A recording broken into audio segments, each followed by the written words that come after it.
Hello friends, आपका स्वागत है आपके अपने चैनल के ऊपर। और मैं आपके साथ जो चर्चा करूंगा वो पहले कल की होगी। कल हमने ये बात आपके साथ की थी कि हम बाजार एक गैप अप होगा और गैप अप के बाद सेल ऑन राइज की बात हमने की थी। लेकिन जो कल का एनालिसिस हमने किया था कि भाई ओपनिंग अच्छी होगी, वो तो देखिएगा इंडिकेशन मिल ही रहे थे सारी जगह से। लेकिन जो हम बात कर रहे थे कि भाई सेल ऑन राइज होगा, वो नहीं हुआ। बल्कि बाजार दिन भर एक लेवल पे जहाँ पे खुला था उसके ऊपर जाके सेट हो गया और अंत तक उस लेवल को उसने तोड़ा नहीं। तो जो हमने कहा था कि सेल ऑन राइज वाली स्ट्रेटेजी है वो आज बिल्कुल गलत साबित हो गई। अभी टेक्निकल पैरामीटर्स पे तो देखिए मैं रोज ही बोल रहा हूँ कि भाई तेजी है, लेकिन ऐसी तेजी में जब भी गिरावट आती बड़ी सीवियर आती है। आज का बाजार क्यों चला, ये आज का जब हम पूरा एनालिसिस करने बैठे, मैंने सारे जो शेयर साथ चले उनके डिलीवरी वॉल्यूम्स चेक किए, उनके वॉल्यूम चेक किए और फिर FIIs का डेटा देखा। तो उन सब से एक ही बात पता चल गई कि जो आज की बाइंग थी, स्पेशली आज की, उसमें एक तो बूस्ट मिल गया था कि भाई US के डेटा बहुत अच्छे थे, इंडेक्सेस के, जो भी इंडेक्स ने कल रात को परफॉर्म किया। उसके बाद दूसरी बात क्या थी कि ऑप्शंस की जो वैल्यू होती है लास्ट दिन 200 रुपए की थी।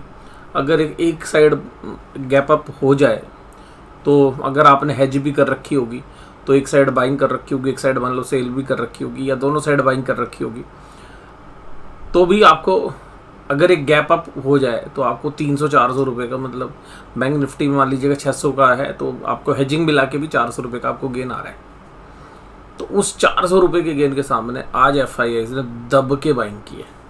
और जो बाइंग हुई है वो कहाँ हुई है आप देखेंगे। सबसे पहले ICICI बैंक सुबह चलना शुरू हुआ बहुत बढ़िया तरीके से, और ICICI बैंक लीड कर रहा था। ICICI बैंक में हमारे जो DIAs है उन्होंने ऊपरी लेवल पे सेलिंग शुरू की होगी, क्योंकि बहुत बड़े वॉल्यूम के साथ ICICI में बाइंग थी। लेकिन वो सेलिंग के सामने हमने देखा था बीच में कि जब सेलिंग हो रही थी तो एक मिनट के अंदर ऐसे भी सौदे हमें देखने के लिए मिले कि 1 मिनट के अंदर 1 लाख का सौदा, 50,000 का, 60,000 का, 70, यानी कि जो FIIs बाइंग लगा रखी थी उनको माल दिया गया बड़ी तबीयत से। उसकी वजह से बैंक निफ्टी नीचे आने लगा।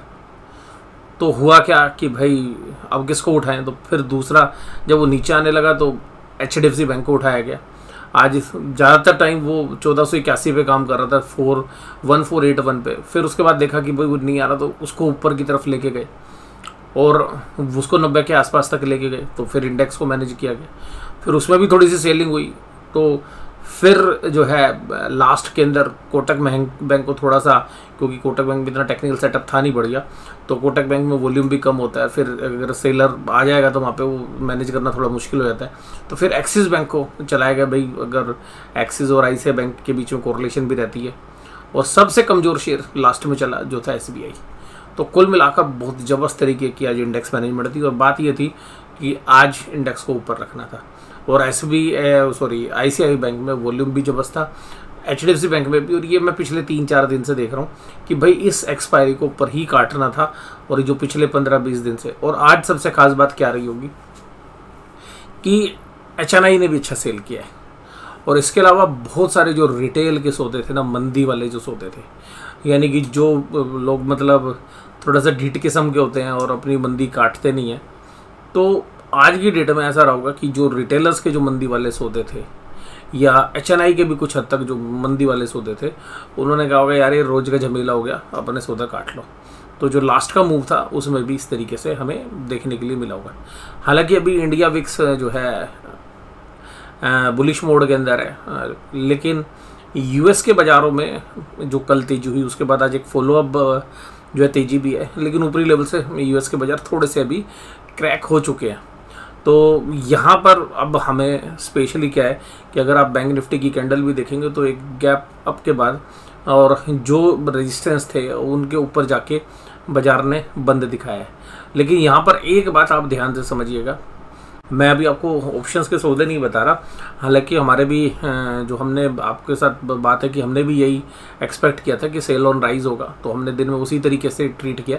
तो अल्टीमेटली होना क्या था, अगर डायरेक्शन गलत जाएगी तो लॉस ही होना था।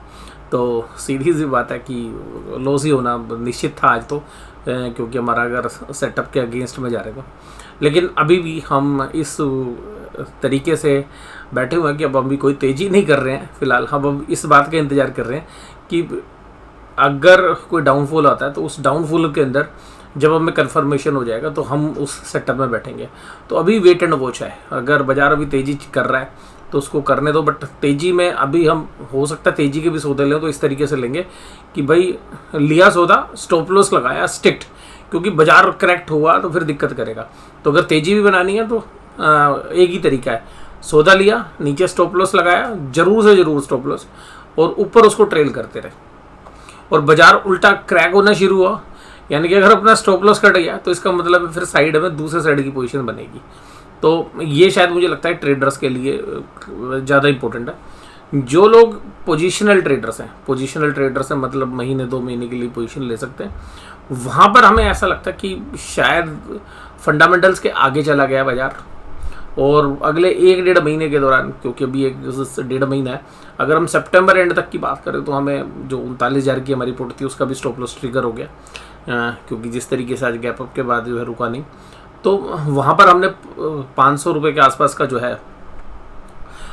एक्स्ट्रा प्रीमियम देके 40,000 के पुट के अंदर शिफ्ट कर लिया। तो तकरीबन 1000 पॉइंट का क्योंकि गेन है तो वहाँ से स्टॉप लॉस भी ट्रिगर हुआ है, तो उसमें भी लॉस हुआ। तो 500 रुपये एक्स्ट्रा देके अपनी पोजीशन 40,000 पे शिफ्ट कर ली। तो जो स्टॉप लॉस थे वो इस तरीके से जो है शिफ्ट हुए। और उसके सामने कुछ पुट्स हमने हैजिंग के लिए भी जो है बेच दी, कुछ रेशोज़ के अंदर। और 40,000 के सामने आप 38,000 की या 37,000 की पुट बेच सकते हैं। 40,000 की खरीद के 37,000, तो वहाँ पे आपकी कॉस्टिंग थोड़ी सी रिड्यूस हो जाएगी, जो आपके साथ हमने ट्रेड डिस्कस किया था। तो कुल मिलाकर ये तो थी बात आज के ट्रेड की। अब चर्चा करते हैं आज के एनालिसिस की।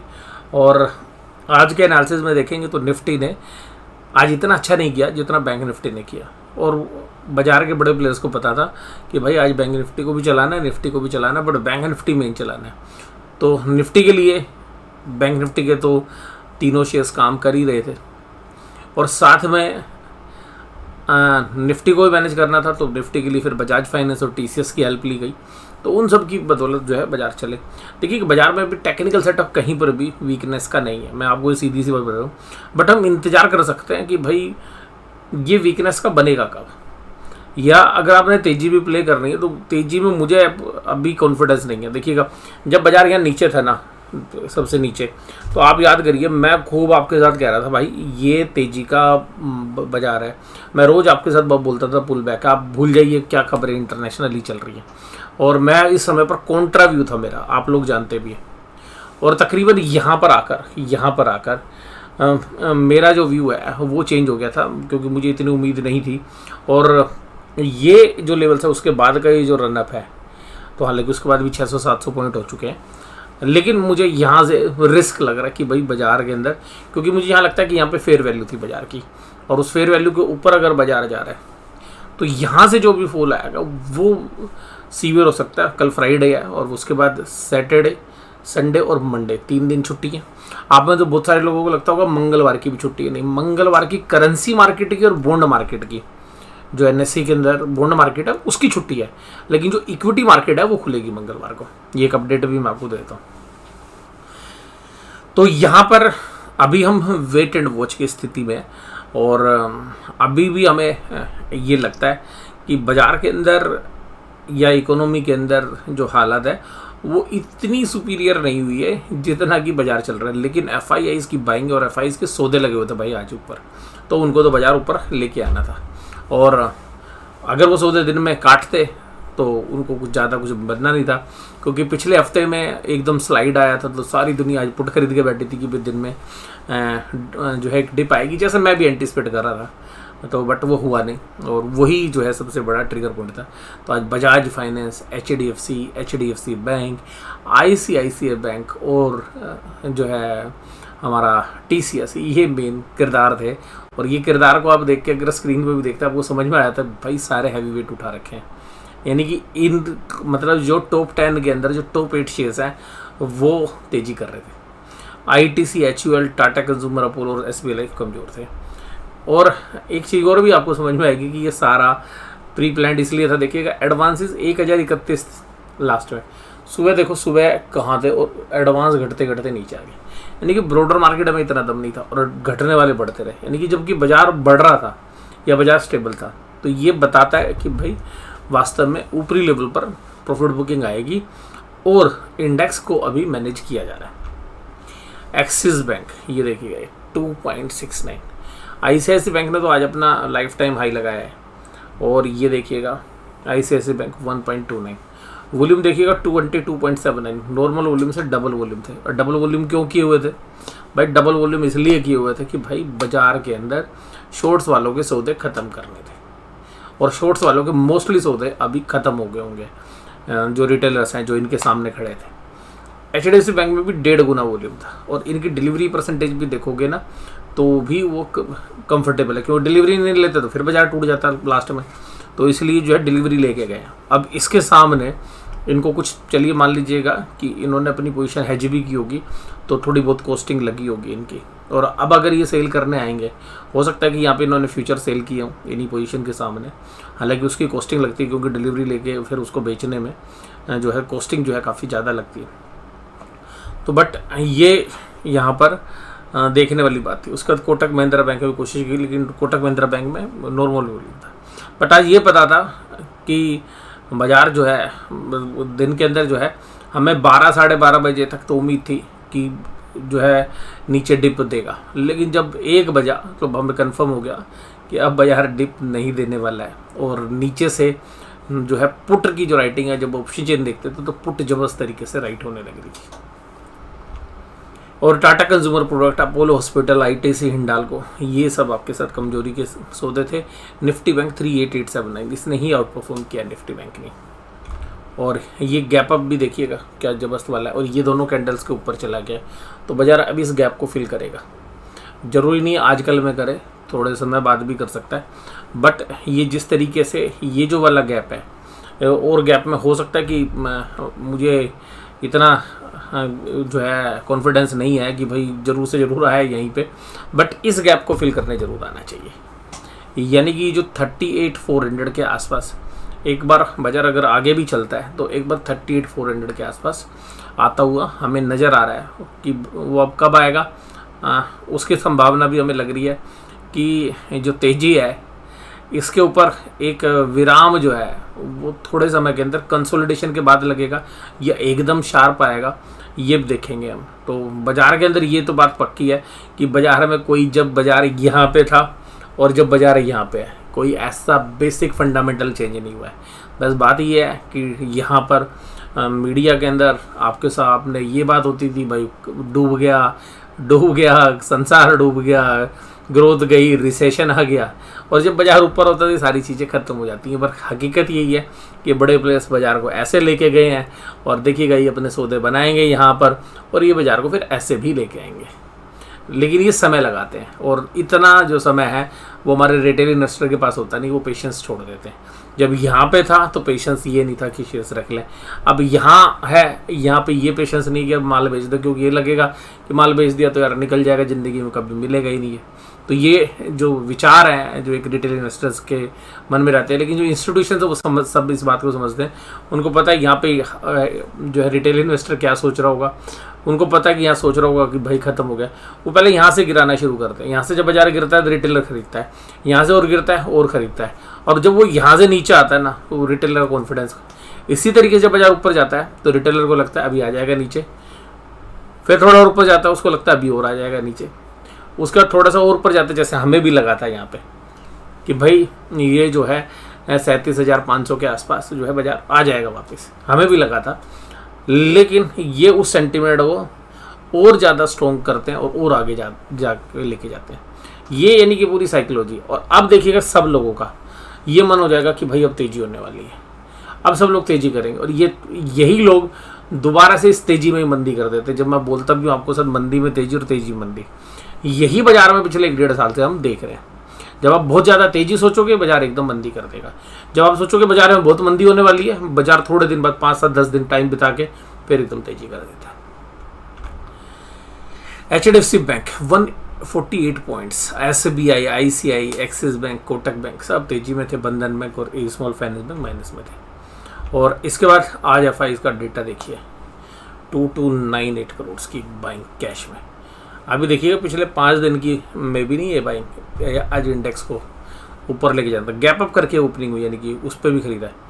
DIIs 729 करोड़, यानी कि जब से FIs ने बाइंग की है इन्होंने DIIs ने सेलिंग शुरू कर दी है। बट आप ये देखेंगे कि DIIs अपने उसी पेस में सेल कर रहे हैं जितना कल किया था उतना ही, पर कल भी DIIs ने काफ़ी अच्छा माल बेचा था। अगर यही लेवल आज बाजार के रहेंगे जहाँ पर आप बाजार है, तो आप देखेंगे कि DIIs अभी भी आगे एग्रेसिव सेलर बन सकते हैं।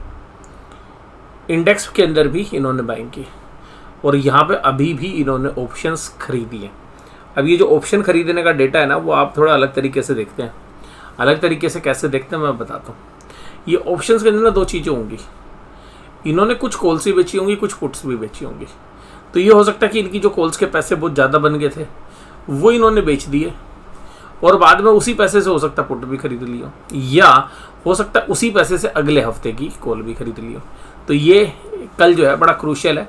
ये पता हमें कल के लिए लगता है कि बाजार ऊपरी लेवल पर, जैसे मैंने कल जो एनालिसिस किया था वो मेरे लिए कल आज किया था आज के लिए, वो कल भी मेरे लिए अप्लाई होता है। मुझे लगता है कि बाजार ऊपरी लेवल पर सस्टेन नहीं करने चाहिए और इसके लिए ये नहीं है कि आप जाके सीधा सौदा ले लें।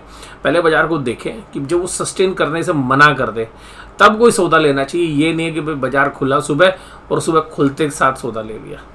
ठीक है, कभी कभी गलती होती है हमसे, हमने आज ऐसा ही किया था। आपको बता दूं कि भाई बाजार खुला और हम बड़े एंटिसिपेट कर रहे थे कि यार इतना सस्टेन नहीं करेगा, और हालांकि उसने सस्टेन किया।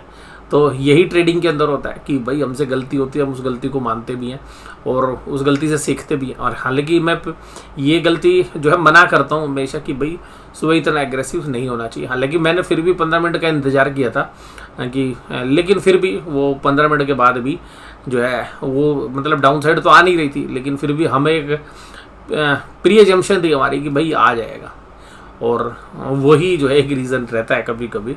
और देखिएगा ट्रेडिंग है यार, लॉस प्रॉफिट तो होंगे ही होंगे।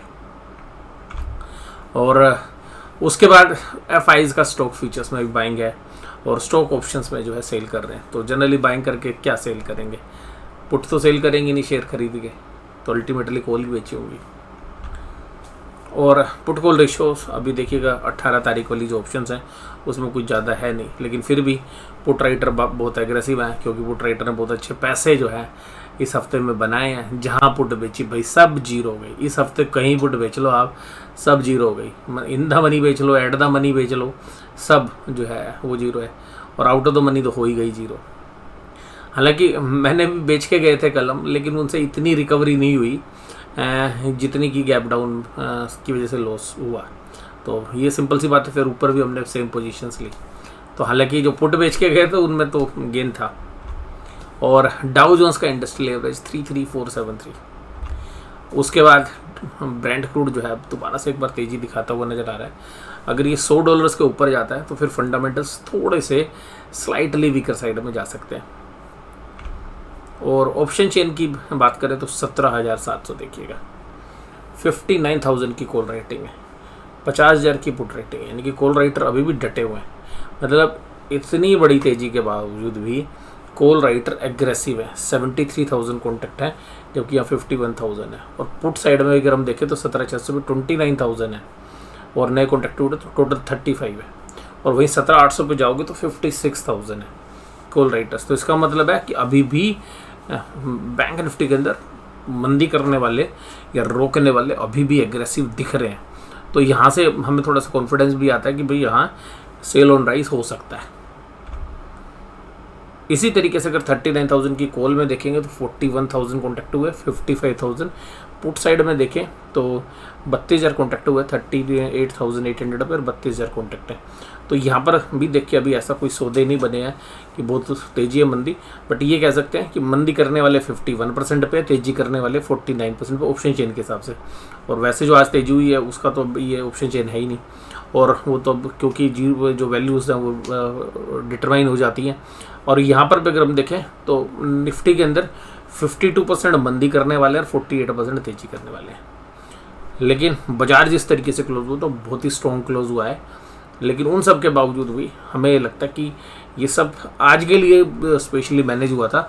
तो शायद हमें नहीं लगता कि कल अगर बाजार गैप अप ओपन होते हैं तो वो सस्टेन करेंगे। तो वही जो व्यू हमारा कल था वही आज भी है। और वीडियो देखने के लिए धन्यवाद। लेकिन मैं आपको ये बोलूँगा कि इस व्यू को तभी समझिएगा जब चार्ट पर या ऊपरी लेवल से जब वीकनेस शुरू हो जाए तब देखिएगा। और ये हमारा व्यू है। बट मैं अभी इन लेवल्स पर जो है मेरे को तेज़ी करने का, देखिएगा ट्रेंड चल रहा हो कर सकते हैं, लेकिन स्टॉप लॉस का ध्यान रखिएगा। बट मुझे अभी तेज़ी का कॉन्फिडेंस नहीं है, और जब बाजार नीचे होता है तो मुझे मंदी का कॉन्फिडेंस नहीं होता, तो मैं वहाँ तेज़ी करता हूँ। और जब बाजार ऊपर की तरफ होता है, बहुत तेज़ हो चुका होता है, तब मेरे को तेज़ी का कॉन्फिडेंस नहीं होता, तो मुझे मंदी का होता है। ये सिंपल सा गोल्डन रूल है कि जब सस्ता शेयर मिल रहा हो तो भैया खरीदने की सोचो, और जब मंदा मिल रहा हो तो बेचने की सोचो। ये गोल्डन रूल है, इसमें कुछ नहीं है।